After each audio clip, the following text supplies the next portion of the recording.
What's up everyone?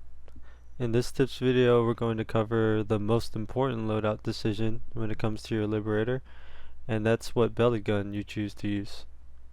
Picking a certain belly gun can affect many things, such as what kind of fights you look for, what type of enemies you might want to avoid, or even how you interpret the map to find fights that might be advantageous to your certain loadout. That being said, let's get started with explaining each belly gun and hopefully provide you guys with useful practical information so all of you can make informed decisions on what belly gun might fit your crew or a certain situation in Planetside 2. Let's start with the most unique belly gun in the game, which is the Duster. It's primarily an anti-infantry weapon with a very slow projectile velocity and a large cone of fire, but it has a nice 10-round magazine. You don't want to use this weapon against air, but isolated armor is killable. The main use of this weapon is low altitude, quick passes against huge clumps of infantry. The main way I use this weapon is low altitude quick passes against huge clumps of infantry. With the 10-round magazine in very close range, you can drop clumps of infantry all at once. I'm talking like 10 to 15 kills per run in one magazine. The trick is to fly very low and sneak up on a very large infantry cluster, unload 1 or 2 magazines and get out of there. It's a high risk but high reward weapon. Yeah, you can get dumbfired a lot or something like that, but the kill per hour with this weapon, if you constantly pull it at the right fights or at the right times, can be very, very good. Look for big offensive fights with huge infantry spawns coming out of the enemy spawn rooms or sundies, and you should be good to go in the long run. Next up is the Zephyr, which, like the Duster, is an anti-infantry option but has more versatility. First off, it has faster projectile velocity and smaller cone of fire, allowing you to hit targets from much higher altitudes, around 100 and 200 meters comfortably, well within thermal optic range. You can kill more easily than the Duster and also defend yourself against more air more consistently. Just don't expect to win lib on lib fights versus good shredders or very good Daltons from higher ranges. If you're a new lib crew, you can't really go wrong with the Zephyr. I feel like it's the best middle ground weapon. It has great versatility, it's easy to shoot, and hell, it has the instant gratification feature of flooding your gunner's kill feed, which, let's be honest, some gunners need that to keep going. They need that positive reinforcement to keep on going. Even after the projectile velocity and armor damage nerfs, the Zephyr is still a great option for many ground farm situations. But it's not completely useless against air like the Duster is, so think of it as a Duster with more options in general, and don't be afraid to spend Daybreak Crash or certs on it if you need an anti-infantry weapon in your overall loadout choices. Now let's move on to armor and air farm options. The Shredder is the stock weapon for all Liberators, and unfortunately many new belly gunners think it sucks. Why is that?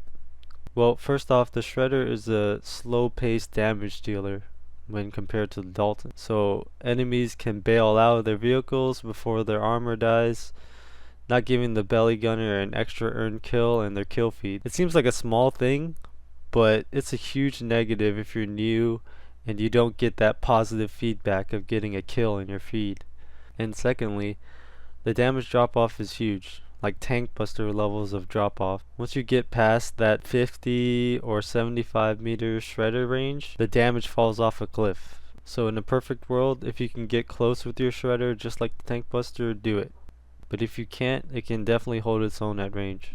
But after saying all those negatives, why do I still think the Shredder is good at all? Well, the power of the Shredder is its damage consistency. Again, that's damage consistency. No other belly gun in the game can keep constant damage pressure on a target like a Shredder can. If you max out your magazine size to 70, your belly gunner has even more time to adjust his lead over time and keep hitting his target. This means that you can both farm ground armor and be able to defend yourself against air no problem when you need to. A nice side benefit is that you're giving yourself a chance to have long shredder runs where you're killing ground and air targets almost at will at times. Because of its versatility and damage consistency in the long run, you can have some great armor farm runs and very long runs as well. And you can do all this with a weapon that's completely free, so the bang for your buck is insane.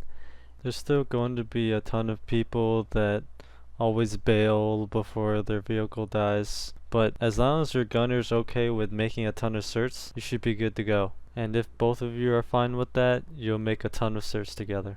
And finally, let's move on to the most popular belly gun in the game, which is the Dalton. The Dalton is like the Shredder in that you want to focus armor and air farm, but the huge differentiator when compared to the Shredder is potential damage scaling. With the Shredder, damage scaling is more like a straight line. It's more predictable. But the Dalton is completely different. It can deal exponential amounts of potential damage. Let's take an example where 3 ESFs attack you all at once. A top tier Shredder can maybe kill them in maybe 40 seconds to maybe 60 seconds in a dogfight at best. And those ESFs have to be stupid enough to get close to you so you can max out your Shredder's damage scaling. But in that same situation, the Dalton can kill those 3 ESFs in 10 seconds or less. And that's below 10 seconds regardless of range, because there's no damage drop off at all with the Dalton. And look, I know you might say, that's a 1% chance of that happening, of killing 3 ESFs in less than 10 seconds. But if your Dalton gunner has been gunning forever, that chance, in my opinion, can go up to as high as like 5% in the long run, and that's huge. When your top tier Dalton gunner is on fire, there's nothing that can stop you in the air. The damage is too high and like no air can touch you.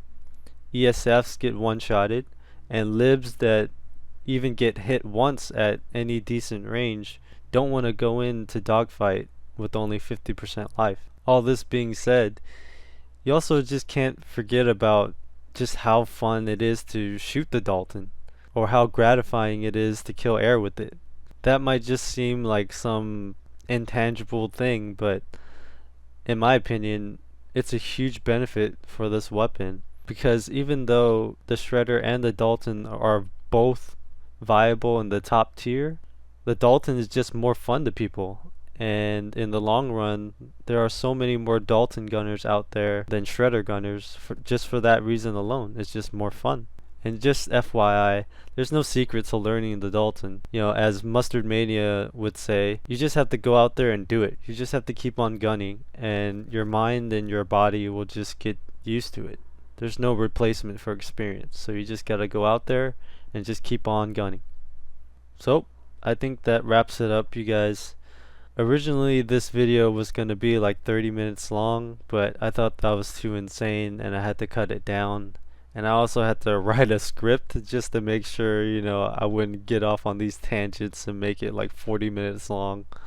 So, even though it's a shorter video, I hope it was really helpful for you guys, and hopefully this gives you guys some tips so that you guys can pick the right belly gun for your crew, or maybe in a smaller window, just in a certain situation.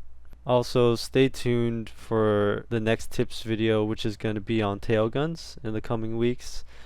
And also let me know in the comments what belly guns you prefer and why. So thanks again, you guys, for watching, and I'll see you guys next time.